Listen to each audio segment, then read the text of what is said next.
नमस्कार दोस्तों, मैं हूं शुभम और आपने लॉगिन किया है trade news India channel.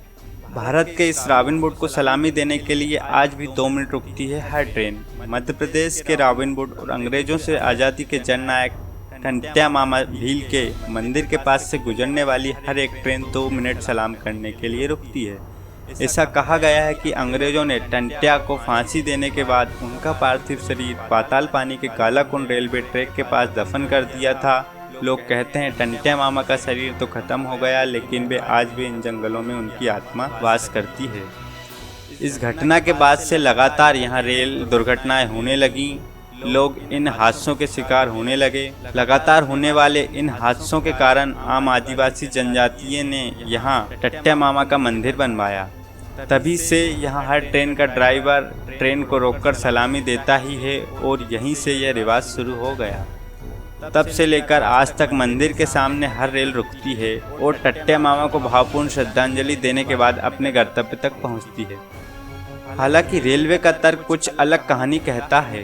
Railway अधिकारियों का कहना है कि यहाँ से रेल का ट्रैक उतार चढ़ाव भरा है। पाताल पानी से कालाकुंड का ट्रैक काफ़ी खतरनाक चढ़ाई वाला है, इसलिए ट्रेनों को चेक करने के लिए यहाँ कुछ देर रोका जाता है। ट्रेन नहीं रुकी तो होते हैं हादसे। लोगों का मानना है कि जब रेल यहाँ रोकी नहीं गई तब यहाँ रेल दुर्घटनाएं हुई हैं, जिसके कारण अब यहाँ से कोई भी ट्रेन गुजरने से पहले टंट्या मामा को सलामी जरूर देती है। टंट्या मामा आदिवासियों का राजा।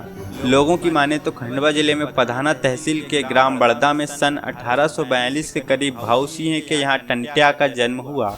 अपने ही पिता से टंट्या ने लाठी गोपन में तीर चलाने का गुण सीखा। टंट्या ने धनुर्विद्या में निपुण होकर लाठी चलाने और गोपन कला में भी महारत हासिल कर ली।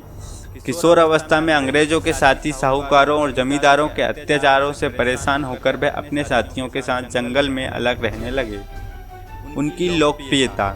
टंट्या एक जगह से दूसरी जगह घूमता रहा। साहूकारों से माल को लूटकर टंट्या गरीबों में बांटने लगा।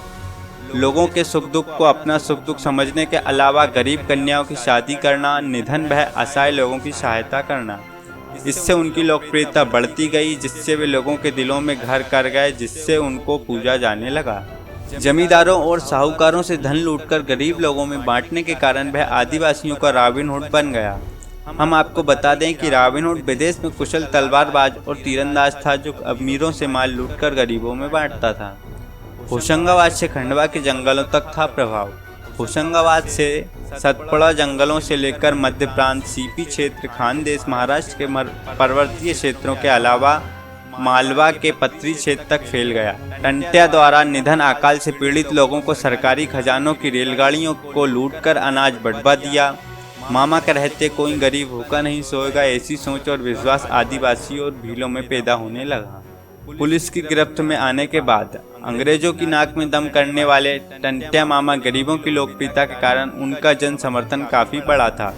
इसकी हकीकत तब देखने को मिली जब 11 अगस्त 1886 को उन्हें पुलिस के द्वारा गिरफ्तार करके अदालत में पेश करने के लिए जबलपुर ले जाया गया।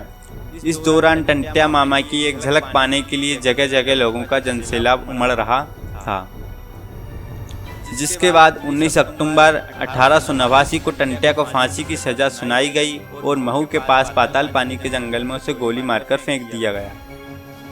जहां पर इस वीर पुरुष की समाधि बनी हुई है, वहां से गुजरने वाली ट्रेनें रुककर सलामी देती हैं।